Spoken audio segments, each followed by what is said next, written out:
This channel does not promote any violent, harmful, or illegal activities. All content provided by this channel is meant for an educational purpose only.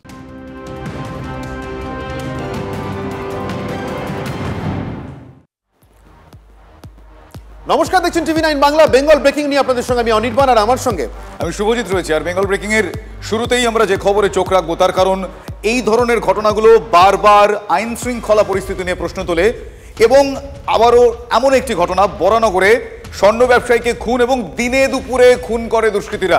নিজেরই দোকান থেকে হাত পা বাঁধা অবস্থায় তার দেহ উদ্ধার করা হয়। ভাবুন একবার পরিস্থিতি, নিজের দোকান থেকে হাত পা বাঁধা অবস্থায় ওই স্বর্ণ ব্যবসায়ীর দেহ উদ্ধার করেছে পুলিশ। বরানগর থানা থেকে মাত্র 1 কিলোমিটারের মধ্যে তার সেই দোকান, এবং সেখানে এই খুনের ঘটনা। সূত্র মারফত যা যা জানা যাচ্ছে সেটা হলো ব্যবসায়ীর গলায় এবং মাথায় ধারালো অস্ত্রের আঘাতের চিহ্ন রয়েছে, এবং পুলিশ এখনো পর্যন্ত যেটা মনে করছে যে লুটের উদ্দেশ্যে দুষ্কৃতীরা তাকে খুন করে, আর লুটের উদ্দেশ্যে এই খুন। প্রাথমিক তদন্তে পুলিশ অনেকটাই নিশ্চিত হয়েছে। আমার সহকর্মী অনন্ত চট্টোপাধ্যায় এই মুহূর্তে আমার সঙ্গে রয়েছেন। অনন্ত, আমি জানতে চাইবো যে এখনো পর্যন্ত এই খুন সংক্রান্ত কি কি কিনারা পুলিশ করতে পেরেছে? মোট 5 জন আসে, এখনো পর্যন্ত কজনকে পুলিশ গ্রেফতার করেছে, কি কি জানা যাচ্ছে, ডিটেলে বলো আমাদের। দেখো, পুলিশ এই যে সেই দোকান, যে দোকানে খুন হয়েছেন শঙ্কর জানা, তারই নিজস্ব দোকান, সকাল থেকে সেই দোকান খুলে রাখে।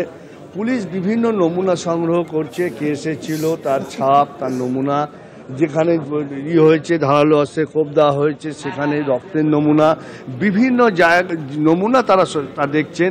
কোনো সিসিটিভি এলাকায় কোনো ফুটেজ পাওয়া যায় কিনা, সমস্ত বিষয়টাই পুলিশ তারা তদন্ত করে দেখছেন। কজন এসেছিল, কেন এসেছিল, কি বিষয়। আমি একটু স্থানীয় বাসিন্দা যারা এখানে আছেন, যারা শঙ্কর জানাকে চেনেন, তাদেরকে একটু জিজ্ঞাসা করে নিই। দাদা, এরকম ঘটনা একদম দিনের বেলা, এই এত ভিড়ি এলাকা, কি বলবেন? আমাদের এখানে নিরাপত্তা বলে নেই। আমরা যেটা দেখছি যে এখানে দেখুন সোনার দোকান, প্রচুর পরিমাণে সোনার দোকান আছে, কিন্তু এখানকার নিরাপত্তা সেইভাবে নেই। কোনো পুলিশের সেইভাবে কোনো কিন্তু গার্ড নেই এই অঞ্চলে, টহল নেই। রাতের দিকে আসে কিনা আমরা সেটা বলতে পারবো না। কিন্তু দোকানে আসেন শঙ্কর জানা আসেন বিকেল 4টে নাগাদ আসেন, কিন্তু আজকে হয়তো কোনো কারণে ওই 2:10-15 মধ্যে উনি বন্ধ করে চলে যান। কিন্তু আজকে হয়তো কোনো কারণে হয়তো কেউ হয়তো বলেছে আসবে, সেই জন্য উনি ভেতরে থেকে গেছেন, যার জন্য উনি 3টে নাগাদে এই ঘটনাটা ঘটেছে।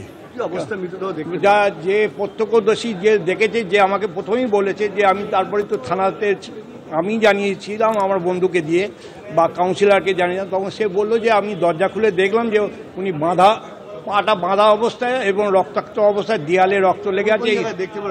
দরজা খুলে কোন জায়গায় সেটা আঘাত দেখা যায়নি, তবে যখন ওনাকে নিয়ে যাওয়া হয়েছে বিনায়ক হসপিটালে, তখন মনে হচ্ছে যার মুখ দিয়ে রক্ত বেরোচ্ছে এবং মাথার দিকে কোনো হয়েছে, কোনো চোট হয়েছে, এইটুকু। আপনার নাম? আমার নাম পার্থসারথী চ্যাটার্জি। কোনো তাজ্জব হয়ে গেল এরকম ঘটনা? বুঝতে পারছি না এটা কিভাবে হলো। আতঙ্ক হচ্ছে, হ্যাঁ, ভয় লাগছে। আপনারা ছবিটা আমার কাছে দাদা, এরকম ঘটনায় শঙ্করবাবু কিরকম লোক ছিলেন? শঙ্করবাবু খুবই ভালো লোক ছিলেন। উনি দীর্ঘদিনের ব্যবসায়ী, ওনার প্রায় 20-22 বছর এখানে ব্যবসা করছেন। এই যে ওনার ছবি, কিন্তু এরকম এই খোলা রাস্তার মধ্যে যে এরকম একটা দুর্ঘটনা ঘটে যাবে, এটা আমরা কোনো স্বর্ণকারী কেউ ভাবিনি। এরপরে তো আমাদের যা দেখছি, আমাদের স্বর্ণকারদের প্রচুর আতঙ্ক বেড়ে যাচ্ছে। এরপর এখানে প্রচুর স্বর্ণশিল্পীরা এখানে সোনার কাজ করে, তারা আগামী দিনে কিভাবে কাজ করবে, কিভাবে ব্যবসা চালাবে, এটা আমাদের খুব ভাবার একটা বিষয় হয়ে যাচ্ছে। আমাদের নিরাপত্তা আস্তে আস্তে হারিয়ে যাচ্ছে। দেখো, একদমই ভাবার তো বিষয়। দেখো, আমি যদি এই রাস্তাটা দেখাই, দেখো এইখানে একটা সোনার দোকান, পরপর সব সোনার দোকান, অর্থাৎ সোনার কারখানা।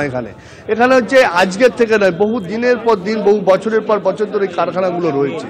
এখানে একটা এখানে কারখানা, এখানে মাল প্রোডাক্ট হয়, পাইকারি হারে প্রোডাক্ট হয়, তারপরে বিভিন্ন শোরুম বা বিভিন্ন জায়গায় যায়। এবং এখানে যারা কাজ করতে আসে তারা কিন্তু ভিন রাজ্য থেকেও, ভিন জেলা থেকেও তারা কাজ করতে আসে।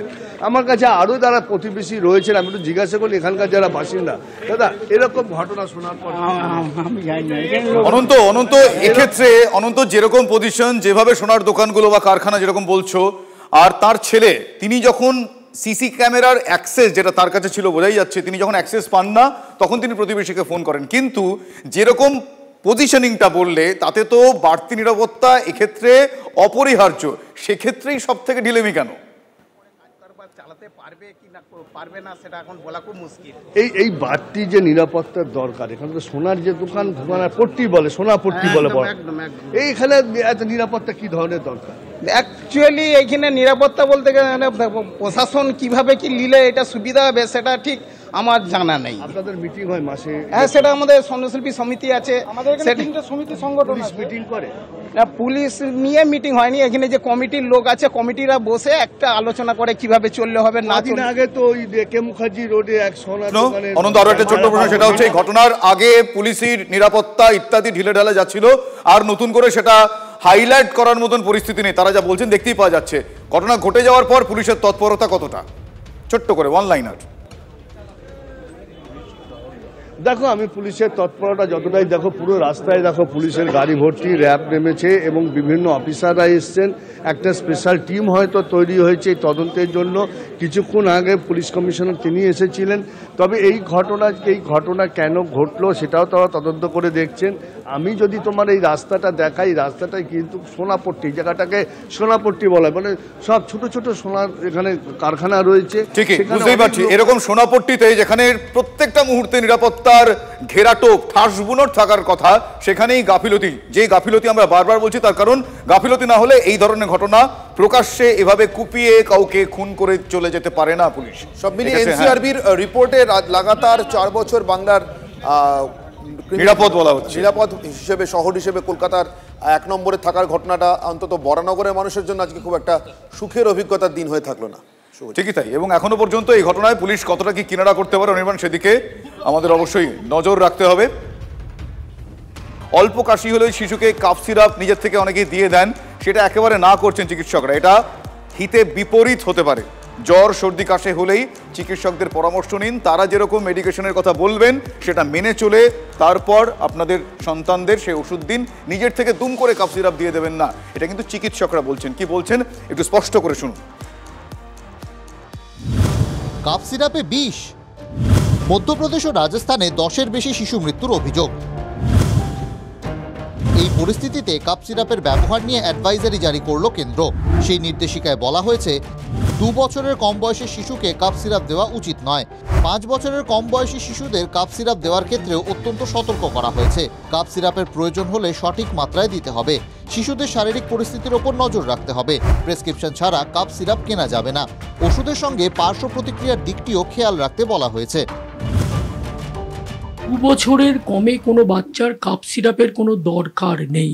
ডিএরও রিকমেন্ডেশন রয়েছে বিলো 4 ইয়ার্স কোনো কাপ সিরাপের দরকার পড়ে না। মা কি হবে, অল্প কাশলেই ভাববে আমি আরেকবার দিয়ে দিই, ডোজটা ওভারডোজ হবে এবং ওভারডোজের জন্য যে সিস্টেমিক সাইড এফেক্ট, সেই সাইড এফেক্টগুলো সাংঘাতিক হতে পারে। সূত্রের খবর, রাজস্থান মধ্যপ্রদেশে শিশুদের মৃত্যুর আগে একাধিক উপসর্গ দেখা গিয়েছিল। বমি, দুর্বলতা, অস্থিরতার মতো উপসর্গ দেখা যায় শিশুদের শরীরে। কোনো শিশু সংজ্ঞাহীন হয়ে পড়ে। মধ্যপ্রদেশের ছিন্দওয়ারাতেই 9 শিশুর মৃত্যু হয়েছে। 1 সপ্তাহের মধ্যে রাজস্থানেও 3 শিশুর মৃত্যু উদ্বেগ বাড়িয়েছে। আমি বারবার বলবো যে ডাক্তারের কাছে আর্লি যান, কারণটা নির্ধারণ করুন, কারণ অনুযায়ী ট্রিটমেন্ট করুন। আর কাপ সিরাপের ক্ষেত্রে জুডিশিয়াল কাপ সিরাপ ইউজ করবেন না। খুব ছোট বাচ্চাদের ক্ষেত্রে কাপ সিরাপ দেওয়ার কোনো জায়গা নেই। যদিও কাপ সিরাপে টক্সিন থাকার অভিযোগ উড়িয়ে দিয়েছে স্বাস্থ্য মন্ত্রক। কাপ সিরাপের নমুনায় মেলেনি ক্ষতিকারক পদার্থ, দাবি করেছে কেন্দ্র। যেখানে শিশু মৃত্যু হয়েছে সেখান থেকেই নমুনা সংগ্রহ হয়েছে। কিডনির ক্ষতি হতে পারে এমন পদার্থ মেলেনি। বিবৃতি জারি করে জানিয়েছে স্বাস্থ্য মন্ত্রক। এই কাশির ওষুধগুলোর প্রচুর সাইড এফেক্ট আছে। কোনোটা হার্টের উপরে এফেক্ট করে, কোনোটা ব্রেনের উপরে এফেক্ট করে, কতগুলো আছে যেগুলো ব্রেনে হেমোরেজও করে দিতে পারে।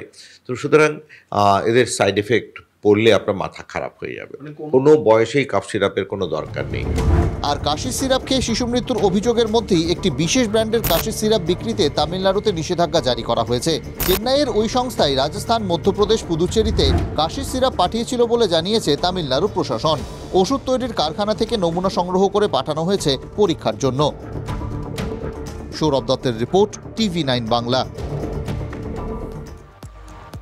বাংলায় এই যে ভাইরাসের দাপট, সেই দাপটে বুঝতেই পারছেন শিশুরা কিন্তু কাবু হয়েছে। তার কারণ উৎসবের মরশুমে উদ্বেগ বাড়িয়েছে এই ধরনের ভাইরাস জনিত অসুখ। তালিকায় শীর্ষে রয়েছে রেসপিরেটরি সিনসিটিয়াল ভাইরাস। বাংলায় ইনফ্লুয়েঞ্জা ভাইরাস সক্রিয়, পাশাপাশি অ্যাডিনো ভাইরাসও সক্রিয়, যে কারণে উদ্বেগ বাড়ছে, চিন্তাও বাড়ছে। সরকারি বেসরকারি হাসপাতালে এই ভাইরাস আক্রান্তের সংখ্যা, মূলত শিশুদের সংখ্যা অনেকটাই বেড়েছে। দেখুন, কাপ সিরাপ নিয়ে সতর্কবার্তার মধ্যেই বাংলায় ভাইরাসের দাপট। উৎসবের মরশুমে চোখ রাঙাচ্ছে ভাইরাসজনিত অসুখ। তালিকার শীর্ষে রেসপিরেটরি সেন্সিটিয়াল ভাইরাস, বাংলায় সক্রিয় ইনফ্লুয়েঞ্জা অ্যাডিনো ভাইরাসও। সরকারি বেসরকারি হাসপাতালে বাড়ছে ভাইরাস আক্রান্ত শিশুর সংখ্যা।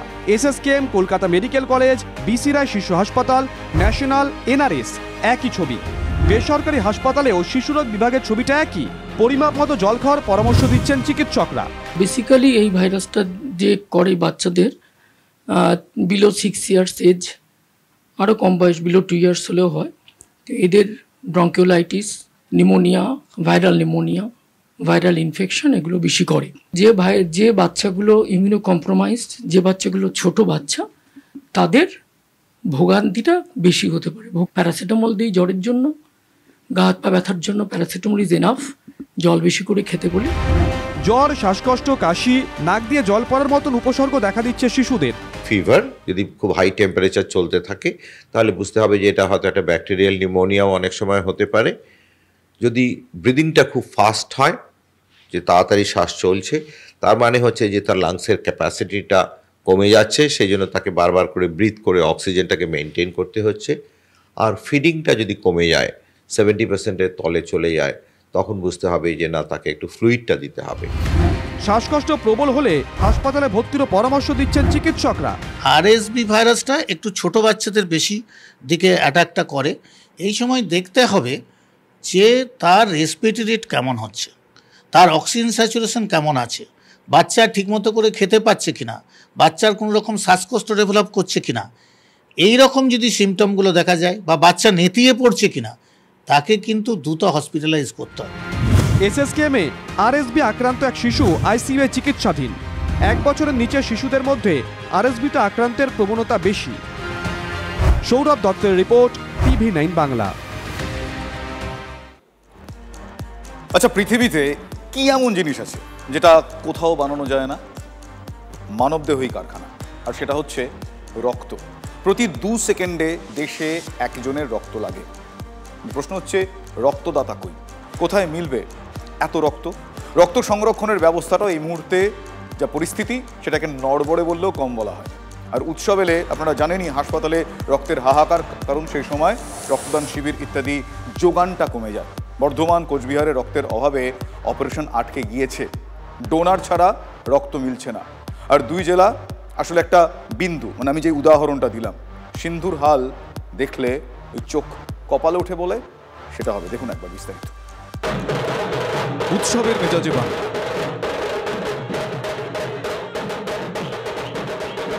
আর এই উৎসবের উল্লাসে শিখে রক্তদান, তার ফল জেলায় জেলায় রক্তের টান।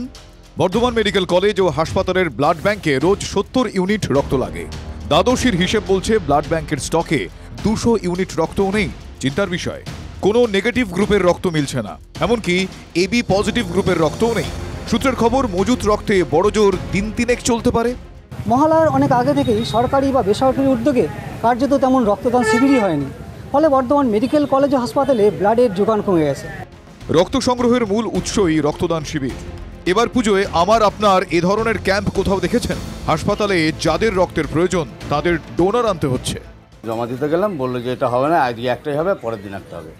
তাহলে এই যদি রুগীর সমস্যা হয় তাহলে কি হবে এটা? এখানে বলছে রক্ত নেই, কার্ড কোনো অ্যালাউ নেই, কার্ডে রক্ত নেই, ডোনার দিতে হবে। এরপরে তো কেউ ক্যাম্প করলে কেউ ব্লাড দিতে চাইবে না কোনো ক্যাম্পে। উত্তরবঙ্গের পরিস্থিতিও প্রায় একই রকম। কোচবিহার MJN মেডিকেল কলেজ হাসপাতালেও রক্তের টান। রক্তদানের সঙ্গে যারা যুক্ত তারাও ব্যস্ত ছিলেন পুজো নিয়ে। ফলে রক্তদান শিবির বন্ধ। বিক্ষিপ্তভাবে কোথাও হলেও তা বিভিন্ন বেসরকারি সংস্থায় চলে যাচ্ছে। ডোনেট করতে হবে, তারপর হ্যাঁ, ও পজিটিভ যেহেতু রক্ত নাই, ডোনেট করে তো নিয়ে নিতে লাগবে, কার্ড দিয়ে পাওয়া যাচ্ছে না। যেই সময় রক্তের ক্রাইসিস, সেই সময়গুলো যদি রক্তদান শিবির আমরা করি, তাহলে ব্লাড ব্যাংকের রক্তের ভাড়ার আমরা পূরণ করতে পারবো। আপনার পরিবারে যদি কারো রক্তের প্রয়োজন হয়, আগে নিজেরা দেওয়ার চেষ্টা করুন। ভারতে প্রতি বছর 1,20,00,000 ইউনিট রক্তের প্রয়োজন। সেখানে সংগ্রহ হয় মাত্র 90 লক্ষ ইউনিট রক্ত। রক্তদান আন্দোলনের সঙ্গে যারা যুক্ত তাদের কেউ কেউ বলছেন পুজো কমিটিগুলো যদি পুজোয় অন্তত একদিন রক্তদান শিবির করত তাহলে উৎসবের মরশুমে রক্তের এমন আকাল হয় না। তাদের মতে অনুদানের সঙ্গে এই কথাগুলো বলার এবার সময় এসেছে। মনতোষ পোদ্দার ও সুমন কল্যাণ ভদ্রের রিপোর্ট, TV9 বাংলা। হাসপাতালে লক্ষ লক্ষ টাকায় যন্ত্র আছে, সেই যন্ত্র যেখানে থাকে তারই তো ছাদ ফুটো। ওটির ছাদ খরচের খাতায়, আর দেওয়াল সেখানেও ফাটল। বৃষ্টি হলে জল চুইয়ে পড়ে অপারেশন থিয়েটারে, যেখানে অপারেশন হবে। জল না শুকানো পর্যন্ত যাবতীয় অপারেশনটাই বন্ধ। তারকেশ্বর হাসপাতালে ওটির এই রোগ, হাসপাতালের ওটির রোগ অন্তত 2 বছরের, যা শুনে বিরোধীরা বলছেন এ তো শুধু হাসপাতালের নয়, রাজ্যের স্বাস্থ্য ব্যবস্থারই ফাটল ধরিয়ে দিল। ছাদের অবস্থা খারাপের জন্য ওটিতে আমাদের মাঝে মাঝে বিপদে পড়তে হয়। জল পড়ে, অনেক সময় ওটিকে আমরা শিডিউল চেঞ্জ করতে হয়। সরকারি হাসপাতালের একই হাল। অপারেশন থিয়েটারের মতন গুরুত্বপূর্ণ জায়গা ছাদ ফুটো, ওটির দেওয়ালেও দিকে দিকে ফাটল। রাগঢাক না রেখে খোদ স্বাস্থ্যকর্তাই মেনে নিলেন বৃষ্টির সময় ওটিতে জল ঢুকে পড়ে। স্বাস্থ্য ব্যবস্থার গভীর অসুখ হুগলির তারকেশ্বরে। দেয়ালে কিন্তু চওড়া চওড়া ফাটল কিন্তু ছাদেও হয়েছে। যে কোনো সময় একটু বৃষ্টি হলেই কিন্তু ওই ছাদের যে ফাটল, সেই ফাটল দিয়ে কিন্তু ওটি রুমের মধ্যে জল পড়ে, বিঘ্ন ঘটে পরিষেবায়। তারকেশ্বর গ্রামীণ হাসপাতালের অপারেশন থিয়েটারে প্রসূতিদের সার্জারি হয় সপ্তাহে 3 থেকে 4 দিন, আর বৃষ্টি হলেই সার্জারির দিন পিছিয়ে দিতে হয়। চিকিৎসা করাতে পারলেন? চিকিৎসা করাতে পারলে দিলকে চলে যেতে হবে, অনেক দীর্ঘ সময় দাঁড়িয়ে থাকার পর চিকিৎসা না করিয়ে চলে যেতে হচ্ছে। শুধু ওটি নয়, গাফিলতি আরও আছে। জেনারেটর থাকলেও তেল না থাকায় লোডশেডিংয়ের সময় হাসপাতাল অন্ধকারে ডুবে থাকে। হাসপাতালের অব্যবস্থা নিয়ে কর্তৃপক্ষকে তুলোধনা বিরোধীদের। প্রসবের জন্য মায়েরা যায়, সেখানে পর্যন্ত ব্যবস্থা একটুও নেই। সেখান থেকে জল পড়ছে, ডাক্তার নেই, ওষুধ নেই, কি চলছে, হচ্ছেটা কি এখানে? অনেক যন্ত্রণা, অনেক আশা নিয়ে সন্তান প্রসব করতেন। বাই চান্স যদি কোনো ছাদের চাই ভেঙে কোনো দুর্ঘটনা ঘটে, এর দায় কে নেবে? পিডব্লিউডি সোশ্যাল সেক্টর একটা এস্টিমেট বানিয়ে গভর্নমেন্টের কাছে পাঠিয়েছে, অ্যাপ্রুভাল এসে যাবে। আশা রাখি খুব তাড়াতাড়ি দ্রুত এসে যাবে, এসে গেলে ওই বিল্ডিংটা রিপেয়ারিং হবে। শৈবতীর্থ তারকেশ্বর যেমন বহু পুণ্যার্থী আসেন, তেমনই গ্রামীণ হাসপাতালের উপর নির্ভরশীল আশেপাশের একাধিক এলাকার মানুষ।